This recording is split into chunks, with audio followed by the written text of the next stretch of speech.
इसके साथ ही भक्ति प्रकाश से कथा प्रकाश का उत्तर भाग समाप्त होता है। प्रेम पथ का प्रसंग चल रहा था, वह भी समाप्त होता है। कल से भक्ति प्रकाश के स्थान पर श्री गीता जी का पाठ हुआ करेगा। पूज्यपाद स्वामी जी महाराज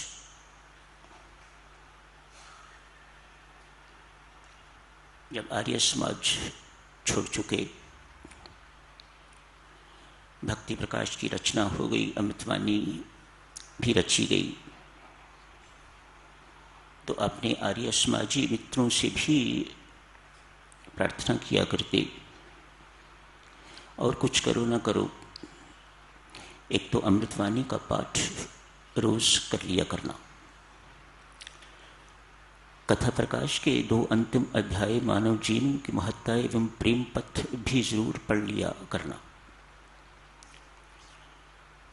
परमेश्वर की महती कृपा है साधक जनों, पूज्यपाद स्वामी जी महाराज की कमाई है। अमृतवाणी इस वक्त अपने आप में सिद्ध मंत्र है। जैसे राम शब्द, ऐसे ही अमृतवाणी पूरी एक सिद्ध मंत्र बन चुकी हुई है। विश्व भर में इतनी पढ़ी जाती है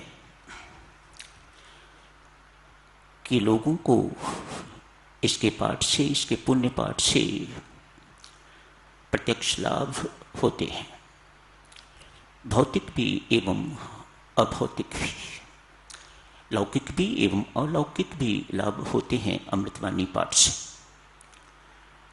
मंत्र के पाठ की साधक जनों विधि इतनी ही है कि मंत्र का उच्चारण शुद्ध हो और मंत्र कहीं खंडित ना हो, A to Z उसे पूरा पढ़ा जाए। ऐसा नहीं कि अशरण शरण शांति के धाम तो चुप रहे और मुझे भरोसा राम ये बोलते रहे, या एक पंक्ति बोली उसके बाद चुप, उसके बाद फिर अगली पंक्ति बोली। हाँ, यदि ये ऐसा होता है कि भीतर आपके चल रहा है तो दूसरी बात है, यदि नहीं तो अमृतवाणी का पाठ A to Z होना चाहिए। ये मंत्र का विधान है, कुछ इसमें संशय नहीं होना चाहिए और कुछ इसमें कुताही भी साधक जनों नहीं होनी चाहिए, तो मंत्र आपको पूर्ण लाभ देगा। जितना आपको अपेक्षित है उससे भी अधिक। हमें बोध ही नहीं है कि अमृतवाणी पाठ से क्या पुण्य मिलता है, क्या मिलता है, हमें पता नहीं। ये स्वामी जी महाराज जाने या परमेश्वर जाने। हमारा काम मात्र विधिपूर्वक प्रेमपूर्वक इस लघु ग्रंथ का पाठ करना है, वो हमें करना चाहिए। अखंड हो, कहीं खंडन ना हो, चाहे भीतर करिए, व्यक्तिगत रूप से करिए, सामूहिक रूप से करिए, कैसे भी कर रहे हैं आप, इसका कहीं भी खंडन नहीं होना चाहिए, तो मंत्र का आपको पूर्ण लाभ होगा। कल देवियों सज्जनों चर्चा की जा रही थी सास और बहू के संबंध की। प्रीति की कथा और उसकी सास की कथा, किस प्रकार से प्रेम ने उन दोनों के जीवन का रूपांतरण कर दिया। Life was transformed. ये प्रेम का प्राबल्य है, ये प्रेम की मेहरबानी है, ये प्रेम की महिमा है। सास बहू के संबंध को इस प्रेम ने मां पुत्री का संबंध बना दिया। ये समस्या साधक जनों ऐसा लगता है अब आउटडेटेड हो गई है। ये समस्या सास बहू की अब इतनी रही नहीं जितनी कुछ वर्ष पहले थी। पुत्र नौकरी करता है तो बहू साथ चली जाती है तो समस्या अपने आप खत्म हो गई। खत्म नहीं हुई तो कम हो गई। मिलेंगे फिर देखा जाएगा। समझदार माता पिता, समझदार पुत्र माता पिता से या माता पिता पुत्र से ऐसा भी कह देते हैं, बेटा लगता है बहू को हमारा कुछ भी अच्छा नहीं लगता, साथ रहना संभव नहीं, इसलिए आप ऊपर वाली मंजिल में चले जाओ और हम नीचे रह लेते हैं। तुम्हारी इच्छा हो दाल सब्जी की कटोरी भेज देना, नहीं तो हम अपना निर्वाह कर लिया करेंगे। तैयारी ही होती है पुत्र और बहू की, वे झट से ऊपर शिफ्ट कर जाते हैं और समस्या बहुत हद तक डाइल्यूट हो जाती है, खत्म हो जाती है। कुछ भय भी इस प्रकार का है आजकल, यदि बहू पुलिस में जाके शिकायत कर देती है कि मुझे सास तंग करती है, ससुर तंग करते हैं, तो शायद जेल की यात्रा करनी पड़े। सो ये संबंध तो अब लगभग जो है इतनी प्रॉब्लम नहीं। आज की प्रॉब्लम साधक जनों, जो बर्निंग प्रॉब्लम है वह है पति और पत्नी के संबंध की प्रॉब्लम। आज थोड़ी चर्चा साधक जनों इस विषय पर करते हैं। विवाह होता है, अरेंज्ड मैरिज है या लव मैरिज, विवाह हो गया। विवाह होने के बाद बहुत जल्दी जल्दी में बच्चा भी हो जाता है। मानो पति पत्नी में मनमुटाव होते हुए भी ये सब कुछ होता है, लेकिन समस्या तो बनी रहती है because of differences in opinion. जो इस वक्त समस्या देखने में आती है देवियों सज्जनों, जो सुनने को मिलती है वह ये है, कोई पत्नी आज की नहीं चाहती कि पति अपनी मां की गोद में बैठा रहे। शब्दों पर ध्यान देना, ये किसी पर कटाक्ष नहीं है। जो मुझे पत्र आते हैं, जो मेरी से बातचीत होती है, उन्हीं के आधार पर आप जी की सेवा में तथ्य प्रस्तुत किए जा रहे हैं। पति भी नहीं चाहता कि मेरी पत्नी का संबंध मायके वालों से रहे। बड़ी गंभीर समस्या है ये। पति से पूछो कि आप ऐसा क्यों चाह रहे हो कि वह अपने मां बाप के साथ संबंध न रखे, फोन न करे, यहां की हर खबर जो है वहां न पहुंचाए, ऐसा क्यों आप कह रहे हो? पति झट से कहता है जी कि मां का इन्फ्लुएंस इसके ऊपर अच्छा नहीं। सत्य भी होगा, मैं तो सुनने वाला ही हूं, मुझे क्या पता है सत्य क्या है। इसी प्रकार से पत्नी भी चाहती है कि ये मां के इशारों पर नाचने वाला ना हो, मेरे इशारों पर नाचने वाला हो। पढ़े लिखों में मेरे प्रभु ये समस्या ज्यादा। जब आप लोगों का विवाह हुआ था तो उस वक्त ये समस्या इतनी नहीं थी। क्यों? परस्पर प्रेम, सहनशीलता एवं क्षमा की भावना अंदर भरी पड़ी हुआ करती थी। हम सोचते थे कि ये हमारी संस्कृति नहीं है। आज ये बात नहीं है। आज ना प्रेम है परस्पर, लस्ट है। प्रेम नहीं है, लस्ट है। प्रेम नहीं है तो फिर सहनशीलता भी नहीं है। आप कुछ कह के देखो, सहनशीलता नहीं है तो फिर क्षमा की भावना भी परस्पर नहीं है। आप सबने, जो बुजुर्ग बैठे हैं, उन्होंने ऐसे दिन देखे हुए हैं। दिन भर बहू सास की जली कटी सुनती, दिन भर काम करती और रात को सोने से पहले अपनी सास के पांव दबा के सोती। ऐसे घरों में डाइवोर्स शब्द कभी सुनने को नहीं मिलता था, अब इट इज सो कॉमन। पति पत्नी वहां तो ये हुआ कि अलग हो गए, यहां क्या किया जाए? डाइवोर्स के अतिरिक्त कोई चारा नहीं है। बच्चे रुलते हैं जो पैदा हुए हैं, कचहरी में उन्हें घसीटा जाता है। जज पर निर्भर करता है वह बच्चे मां को देता है या पिता को देता है। बहरहाल दोनों में से एक के प्यार से तो बच्चे हर हालत में वंचित रहेंगे ही। जो उन पर कुसंस्कार पड़े वे अलग।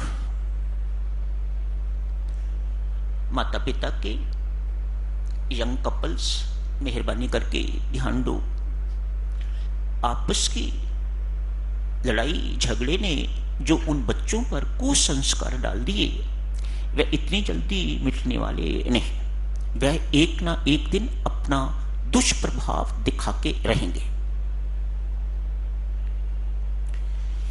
एक सच्ची घटना है साधकजनों, समय थोड़ा है सो बड़े संक्षिप्त रूप से आप जी की सेवा में अर्ज किए देता हूं। एक तहसीलदार हैं, ये 1956 के आसपास की घटना है। एक तहसीलदार अपनी आप बीती सुना रहे हैं। बच्चा कोई नहीं। सुबह तहसीलदार ऑफिस जाते हैं तो पत्नी उन्हें खाना तैयार करके नहीं दे पाती।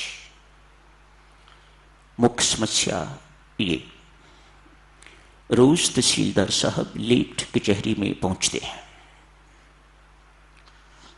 प्यार से समझाया, धमकाया, कठोरता भी उपयोग की, मार पिटाई भी की, लेकिन समस्या टस से मस नहीं हुई। ये नियम कई वर्षों से चल रहा है। तहसीलदार साहब अनेक बार सोच चुके हैं या तो मैं इसको मार दूं या मैं स्वयं मर जाऊं। घर इस प्रकार से दुखालय, नरक बना हुआ है। परमेश्वर की कृपा, आज तहसीलदार साहब को एक संत महात्मा के दर्शन हुए हैं। अपनी रो के समस्या बताई। कहा, तहसीलदार साहब, मैं आज का दिन ही हूं यहां पर, मेहरबानी करके यदि मेरे कहे का पालन करोगे तो मैं यकीन दिलाता हूं परमेश्वर की कृपा आप पर होगी। कल भी यदि आपकी पत्नी जाने से पहले आपका भोजन तैयार नहीं करती तो भूखे चले जाना, इंतजार नहीं करनी। भूखे इस प्रकार से जाना कि हाथों से, आंखों से, पांव से, हृदय से, मन से किसी प्रकार की कोई प्रतिक्रिया भी ना हो। समय नहीं है साधकजनों ये सब चीजें आपको बताई जाएं, पर आप सब समझदार हो, जानते हो। मानो घूर के आंखों से भी नहीं देखना उसे, पांव भी नहीं पटकना क्रोध से, मैं क्रुद्ध जा रहा हूं, इत्यादि इत्यादि। ये सब बातें घरों में होती हैं, आप सब करते हो। हृदय में प्रेम लेके जाना छोटी सी बात है, मैंने इसका बतंगड़ बना के रखा हुआ है। इस भाव से अपने घर से निकलना, हृदय में प्रेम भर के निकलना। वहां भूख लगे तो ऑफिस में कुछ खा लेना। आज तहसीलदार साहब घर से भूखे निकले हैं। साधकजनों, संत के वचनों का बल और प्रेम का प्राबल्य, चुप्पी का प्राबल्य। सामान्यतः जाते होंगे तो बोलते जाते होंगे, कटु शब्द, कठोर शब्द, अपमानित शब्द बोलते जाते हो कि आज चुप। इतनी सी बात ने पत्नी को सोचने पर विवश कर दिया। कैसी पत्नी हूं मैं, अपने पत्नी की जो मेरा काम है मैं वह भी नहीं कर पाती।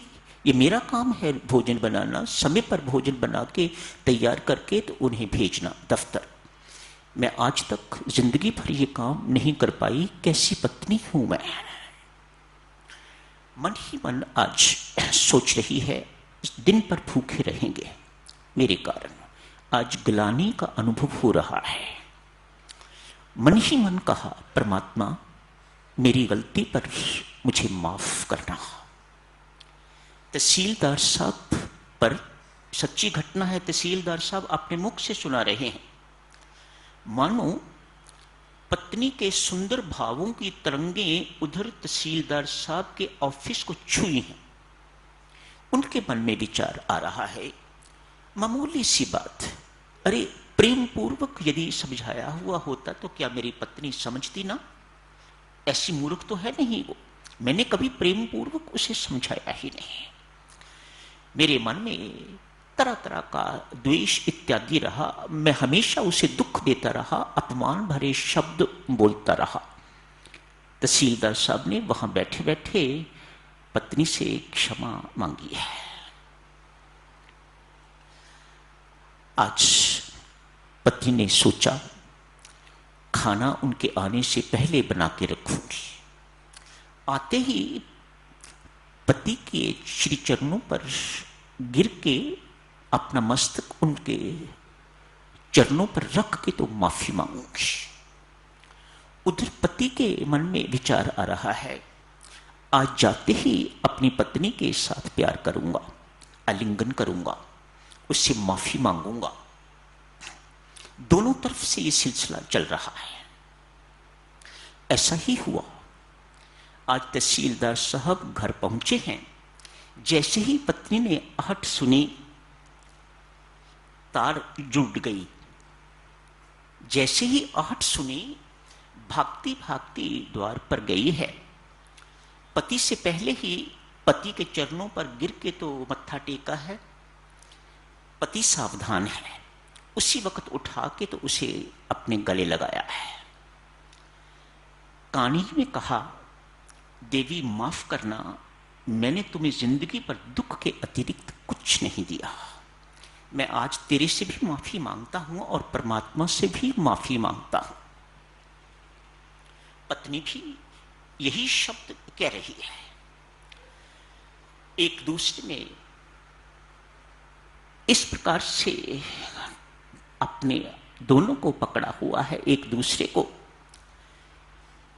प्रेम में वातावरण घर में हो गया है। प्रेम ही प्रेम सर्वत्र दिखाई दे रहा है, महसूस हो रहा है।